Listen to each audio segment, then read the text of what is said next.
بسم الله الرحمن الرحيم. لا أقسم بهذا البلد وأنت حل بهذا البلد ووالد وما ولد. لقد خلقنا الإنسان في كبد.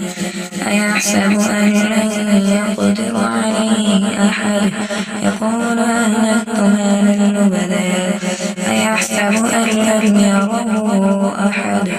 ألم نجعل له عينين ولسانا وشفتين وهديناه النجدين. فلاقتحم العقبة وما أدراك ما العقبة.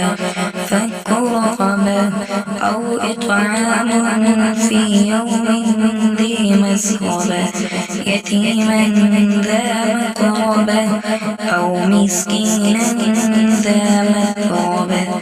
ثم كان من الذين آمنوا وتواصوا بالصبر وتواصوا بالمرحمة أولئك أصحاب الميمنة. والذين كفروا بآياتنا هم أصحاب المشأمة عليهم